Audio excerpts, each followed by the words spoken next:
안녕하세요. 머니네버슬립 유림 아나운서입니다. 전 세계 많은 투자자분들이 최근 또 이 중국 경제에 대해서 관심을 가지고 계신데요. 오늘 이렇게 중국 경기 부양책과 관련해 이로 인한 글로벌 영향력까지 머니네버슬립 김나연 에디터와 함께 얘기 나눠보려고 합니다. 어서 오세요. 안녕하세요. 머니네버슬립 김나연 에디터입니다. 네, 오늘 또 이렇게 최근 중국 중앙은행이 국경제를 앞두고 경기 부양책을 발표를 했는데 또 여기에 더해서 통화정책 또 추가 정책을 오는 10일 발표를 한다고 하더라고요. 중국의 경기 부양책 발표가 중국에 직접적으로 투자하는 이들에게만 호재로 작용하는 건 또 아니잖아요. 어떤 영향력이 있을까요? 네, 중국이 다들 아시다시피 이제 모든 기업들이 자기네 물품을 만드는 제조업 허브로 아직까지는 자리를 잡고 있잖아요. 그게 인도로 옮겨간다 이런 말들이 많지만 아직까지는 중국에 자리를 잡고 있는 기업들이 많기도 하고요. 그리고 또 중국이 워낙 소비 시장이 크죠. 세계 2위의 경제 대국이기 때문에 그쪽에서 매출 비중이 큰 기업들이 꽤 많습니다. 미국 기업들 중에서도 중국 매출 비중이 큰 기업들이 있어서 이런 기업들의 경우 이런 경기 부양책으로 인해서 중국 소비자들의 소비 심리가 개선이 되면 매출이 늘어날 가능성이 있는 거죠. 그렇기 때문에 이제 미국 투자자분들도 중국의 경기 부양책으로 수혜를 받으실 수 있는 거죠. 딱 제가 떠올리기만 해도 뭐 애플이라든지 테슬라, 엔비디아와 같은 이런 기업들도 중국 시장을 좀 주요 마켓으로 삼고 있잖아요. 미국이 또 현재 상승장을 이어가고 있는데 중국의 경기 부양책이 어느 정도 좀 활성화가 된다면 이런 상승의 흐름에도 좀 영향을 미치게 될까요? 월스트리트에서는 좀 어떤 의견들이 오가고 있나요?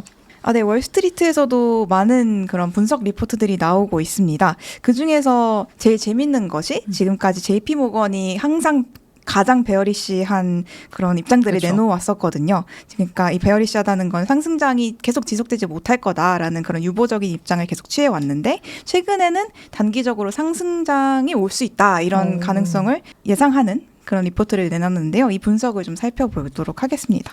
네, 최근에 이 JP모건이 원래는 콜라노빅이라는 분이 최고 증시 전략가였는데요.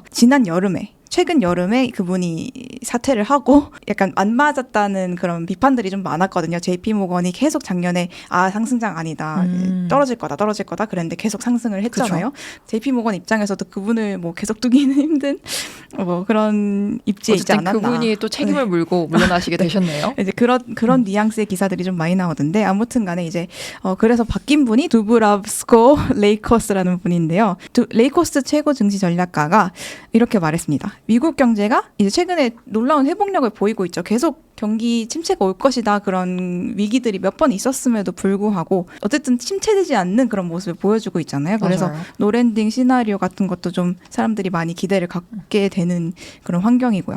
근데 이제 지금 이런 환경에서 연준이 시기적절하게 금리 인하를 한 데다가 중국 또한 통화 부양책을 발표를 한 것이 상당히 긍정적이라고 보고 있습니다. 이제 중국도 통화 부양책이라고 하면은 금리 인하 뭐 이런 거랑 같이 손을 잡고 가는 거잖아요. 그렇기 때문에 금리가 인하되면 아무래도 돈을 많이 빌릴 수 있겠죠. 기업들이 돈을 빌려서 좀 둔화됐던 사업 경기에 이제 활력이 살아날 수 있다. 활기를 불어넣을 수 있다. 이렇게 보는 거죠. 그래서 이게 여기서 조금 단어가 어려울 수 있는데 네. 레이커스 최고 증시 전략가가 얘기를 하는 게 결론적으로 증시가 late cycle reflation trade에 접어들 가능성이 있다. 이렇게 전망을 했습니다. 듣기만 해도 되게 어려운 이름인 것 같습니다. 보면은 뭐 레이트 사이클, 경기 사이클 후반부를 의미를 하는 것 같고 리플레이션이라는 게 올 것이다. 뭐 이런 뜻인 것 같거든요. 네네. 정확히는 이게 또 어떤 뜻일까요? 그렇죠. 맞습니다. 그래서 잘 풀이를 해주셨는데 일단 트레이드라는 거는 다들 아시다시피 뭐 트럼프 트레이드, 해리스 트레이드 이런 단어들이 있잖아요. 그냥 우리나라로 따지면 이런 테마가 있다. 네, 이런 뭐 우리나라로 치면 바이오 테마 이런 것처럼 여기서는 뭐 트럼프 테마 이런 게 트레이드라는 단어로 대충 쓰인다고 생각을 하시면 되고 네.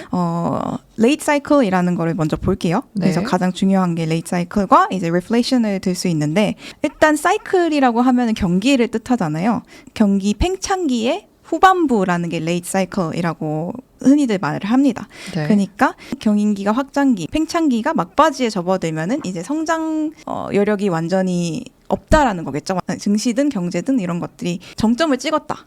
올라갈 대로 올라갔다. 네, 올라갈 대로 올라갔다라고 보시면 되고 그런 상황에서는 이제 일단 정점을 찍으면 내려가는 길밖에 없잖아요. 그렇죠. 그렇죠. 이제 그게 경기가 축소되는 일만 남았기 때문에 증시에도 변동성이 높아지고 또 성장률도 둔화가 되는 그런 현상이 나타납니다. 변동성이 높아진다는 계속 증시가 올랐다 내렸다 한다라는 거잖아요. 그러니까 조정이 찾아오는 빈도도 높아지게 되고요. 그래서 이 시기에는 일반적으로 성장주보다는 투자자들이 가치주 쪽으로 많이 이제 자금을 옮기는 그런 트렌드들이 보이고요. 또 네. 방어주 섹터에도 또 많이 자금이 유입이 되는 그런 현상이 나타나죠. 그러니까 자금이 많이 유입이 되면은 그만큼 매수세가 높다는 거니까 그러니까 주가 퍼포먼스가 좋아지겠죠. 또 어떻게 보면은 그렇게 좋지만은 않은 신호처럼 들리기도 하는 것 같아요. 어쨌든 성장이 둔화되고 또 변동성이 높아진다고 말씀을 해주셨으니까 좀 그렇게 봐야 될까요? 부정적인 신호로? 아, 네, 그죠. 이제 레이트 사이클이라고만 했으면 그렇게 보는 게 맞는데요. 여기 네. 뒤에 또 리플레이션이 같이 붙었잖아요. 네네.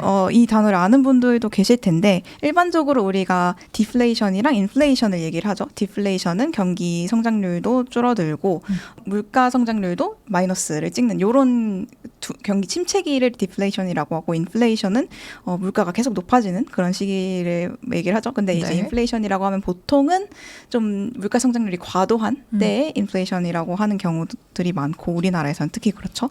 근데 이제 리플레이션이라는 건 뭐냐면 경제가 디플레이션 시기에 접어들었든 접어들기 직전이었든 아무튼 이런 좀 경기 침체기에 접어들기 이전에 요거를 좀 어떻게 해가지고 정부가 좀 돈을 좀 이렇게 넣든지 어떤 그런 조치들을 취해서 디플레이션에 접어들지 않고 계속 어쨌든 너무 과도하지 않은 수준의 물가 상승률을 유지할 수 있도록 하는 그런 거를 리플레이션이라고 얘기를 하거든요. 뭐 어떤 플레이션이든 약간 리한다 이렇게 좀 이해를 하면 좀 쉬울 것 같아요. 그렇죠.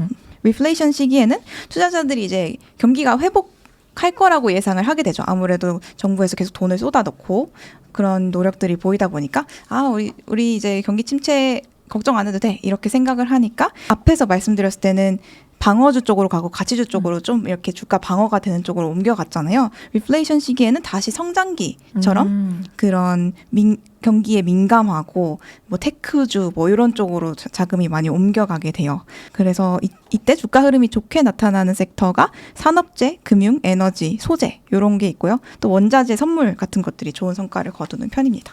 그러면 이런 시기에는 말씀해 주신 것처럼 좀 경기에 민감하거나 이런 부분들이 수혜를 볼 수 있을 것 같은데 구체적으로 좀 어떤 섹터를 눈여겨보면 좋을까요?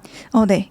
이런 레이트 사이클과 리플레이션이 같이 일어나는 시기에는 JP모건이 지금까지 되게 베어리시한 입장을 취했다고 말씀을 드렸잖아요. 그런 시기에 맞도록 방어주에 투자를 하고 경기 민감주는 좀 사지 말아라. 이런 식으로 계속 얘기를 해왔는데 이제 이런 입장을 끝낸다. 엔드한다라고 표현을 했거든요. 그러니까 다시 경기 민감주에 좀 투자를 해도 되는 시기가 왔다라고 얘기를 한 거죠. 반대로 가는 거네요. 그렇죠. 그렇게 얘기를 하면서 지금 말씀드린 이런 기업들이 많이 추천할 만하다 이렇게 얘기를 했는데 우선은 반도체 기업 엔비디아랑 브로드컴, 뭐 엔비디아는 좀 식상하실 수도 있는데 엔비디아는 아무래도 중국에 워낙 그렇죠. 매출 비중이 높죠. 그러니까 이건 좀 당연한 것 같기도 하고 또 산업재 기업 이튼이랑 GE버너바 이런 기업들은 중국이 경기를 부양하기 위해서는 좀 재정 지출이 늘어날 거 아니에요. 그러니까 정부에서 지출이 늘어나면은 뭔가를 새로 짓거나 인프라 투자를 하거나 이럴 확률이 높으니까 아무래도 산업재가 좀 유망하다고 보고 있고 그 다음으로는 유틸리티 기업으로 컨스텔레이션 에너지랑 NRG 에너지 이런 기업들을 꼽았습니다. 유틸리티 기업이 좀 꼽힌 거는 의외인 것 같아요. 에너지 쪽도 중국 경제와 관련해서 조금 주목을 받고 있나요?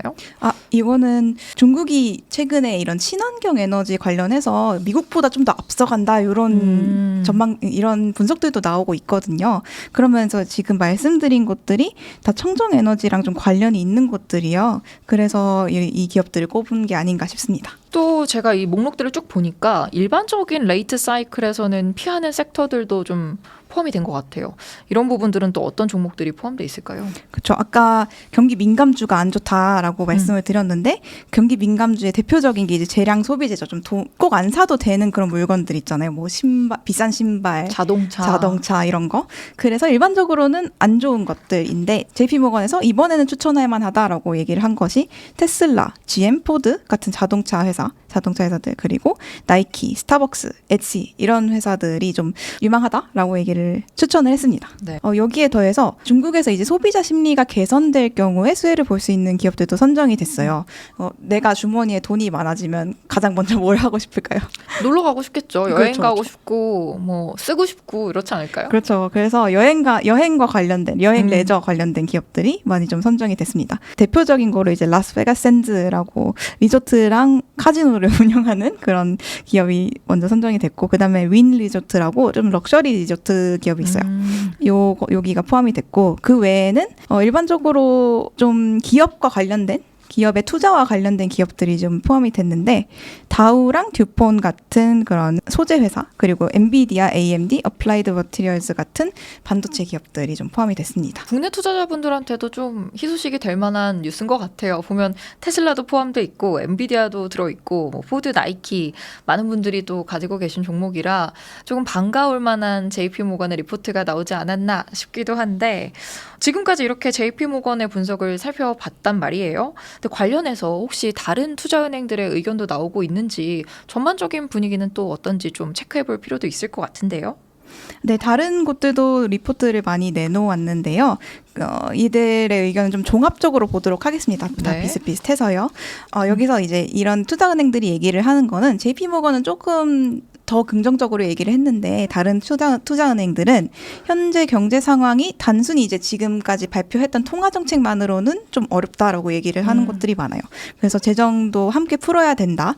요거를 좀 선결 조건으로 얘기를 했고, 그 다음에 이 경우에는 이렇게 재정을 많이 풀 경우에는 공공지출이 확대되겠죠. 아까 말씀드렸던 것처럼 공공지출이 확대되면 산업재, 원자재 관련주, 에너지 관련주 뭐 이런 곳들의 중국 매출이 증가하면서 기업이 실적이 좋아지고 주가도 오르게 될 거다. 요건 앞서 말씀드린 거랑 비슷합니다. 네. 그리고 또 다음으로 수혜를 입을 수 있는 섹터는 마지막으로 요 직전에 말씀드렸던 소비재랑 여행 레저 관련주죠. 좀 공통적으로 그렇죠. 꼽혀지고 있는 수혜주인가 봐요. 그래서 요거를 좀 요런 섹터들을 잘 반영한 이제 투자은행이 바클레이즈인데, 바클레이즈는 이런 기업들을 추천을 했어요. 말씀을 드리면 윈리조트, 앞서 말씀드렸던 윈리조트가 여기서도 또 포함이 됐고요. 그리고 이제 테크주가 좀 포함이 됐는데, 웨스턴 디지털이라고 WD라고 우리나라에서 많이 하죠. 뭐 SSD 이런 거 파는 기업인데, 일반적으로는 사람들이 컴퓨터를 안 맞추면 좀 매출이 안 나올 텐데 이제 그런 것들이 좀 괜찮다고 보는 것 같습니다. 그리고 머크, 퀄컴, 그리고 소재주 중에 앨범알이라는 곳이 있는데, 이런 것들이 추천 종목으로 꼽혔습니다. 그럼 이렇게 앞서서 리포트들 쭉 살펴봤는데, 공통적으로 뭐 반도체주, 소재주, 그리고 레저주 이렇게 세 가지로 좀 압축시켜서 볼 수 있을 것 같고, 가장 중요한 거는 결국 이렇게 중국의 경기 부양책이 실질적으로 잘 펼쳐질 수 있느냐 하는 이런 결과가 좀 중요하게 될 거잖아요. 그렇게 되기 위해서는 좀 어떤 포인트들을 저희가 체크해보고 넘어가면 좋을까요? 그죠. 일단 이 경기 부양책이 실패를 할 경우에는 별로 주가가 오르지 않는 그런. 그렇죠. 네. 또 지금까지 그런 경우가 빈번하기도 했습니다. 그죠. 이렇게 열심히 사놨는데 주가가 안 오르면 슬프잖아요. 그러니까 앞으로 우리가 주의 깊게 봐야 할 뉴스들을 말씀을 드려볼게요. 일단 미국 증시가 중국 경기 부양책의 뒷받침을 받기 위해서는 필수 조건이 하나 있습니다. 이게 성공을 해야 된다는 거죠. 중국 그쵸. 정부가 돈을 넣어가지고 소비도 진작시키고 경제 성장률도 자기네가 목표했던 것만큼 성취를 하고, 이게 돼야 되는데 그거를 하기 위해서는 어떤 것들을 해야 되냐? 전문가들은 이렇게 얘기를 해요. 지금 뭐 시기적으로는 환영할 만하다. 그런데 지금까지 내놓은 거는 지금 중국이 경제 성장률로 계속 얘기를 해온 게 5%거든요. 네. 근데 5%를 달성하기는 어려워 보인다. 이런 의견들이 많습니다. 그래서 지난주에 계속 중국 주식 주가가 올랐잖아요. 중국 ETF가 뭐 최고가를 찍었느니 이런 기사들이 되게 많았는데, 그때는 국경절이어서 그랬고, 딱 8일, 이제 9일 이때 장이 열리자마자 갑자기 주가가 막 하락하는 그런 모습이 보였잖아요. 요게 그런 트렌드가 나타났던 것이 8일에 중국에서 기자회견을 열었는데, 요 기자회견에서 그렇게 경기 부양책으로 뭐 추가적으로 조치를 얘기를 한다는데 뭐 별로 신통치 않은 내용들이 나와가지고 사람들이 좀 실망을 한 것으로 보였죠. 그래서 이제 이거 가지고 안 되겠다. 중국 정부가 경기 부양책 중에 하나로 제시를 했던 게 중국 증시도 이제 우리나라에서 밸류업 하는 것처럼 중국 증시도 좀 같이 끌어올리겠다. 같이 끌어올리겠다라고 얘기를 했는데 지금 한국오면 떨어지고 너무 방향이 다르잖아요. 그래서 재정 지원을 추가로 할 예정인데 그거 12일에 발표하겠다라고 네. 얘기를 했습니다. 그 내용이 아직 뭐 정확하게 나오진 않았죠. 근데 로이터에서 보도한 게 있는데 로이터에 따르면 중국 정부가 국채를 2조 위안 하나로 381조 2,200억 원어치를 발행할 거라고 보도를 했어요. 이게 중국 GDP의 1.5%에 달하는 규모인데요. 이 중에 절반은 지방 정부가 부채를 상환할 수 있도록 분배를 하고 나머지는 이제 개인들이 소비를 좀 많이 소비 심리를 높이 진작할 수 있도록 그렇게 좀 직접적으로 돈을 꽂아주기도 하고 가정에 직접적으로 돈을 꽂아주기도 하고 이런 식으로 활용할 예정이라고 합니다. 근데 이렇게 보면은 뭐 GDP의 1.5% 하면 많아 보이잖아요. 근데 이코노미스트에서 분석한 게 또 있는데 이코노미스트에서는 요것도 부족하다라는 말이 있어요. 이 부양책 규모가 GDP의 2.5%에서 4% 정도는 되어야 한다는 게 경제학자들의 컨센서스라고 이렇게 얘기를 하더라고요. 그 2.5에서 4%가 되려면 요거 한 7에서 10조 위안 정도가 필요하다고 합니다. 그러니까 앞으로 이런 뉴스를 보실 때 요 수치들을 좀 잘 기억해 두셨다가 네, 나중에 이게 좀 방향이 아닌 것 같다 싶으면 또 투자 방향을 다시 점검해 보시는 것도 좀 필요하겠죠. 이렇게 중국의 경기 부양책이 사실 좀 매년 거론이 되고는 있습니다만 좀 획기적인 돌파구는 아직까지는 찾기가 어려운 것 같아요. 앞으로 이제 글로벌 경제에 어떤 영향을 미치게 될지는 사실 좀 미지수로 남아있는 부분인데 어쨌거나 시장은 기대 속에서 아직까지는 지켜보고 있는 것 같습니다. 또 앞으로 나오는 결과들도 머니네버슬립에서 같이 다뤄보도록 할 텐데요. 계속해서 좀 주목해 주시기 바라고요. 오늘 김나연 에디터랑 함께 또 중국 경기 부양책 관련해서 얘기 나눠봤습니다. 감사합니다. 감사합니다. 머니네버슬립 뉴스레터와 네이버 프리미엄 콘텐츠 지금 바로 구독해보세요.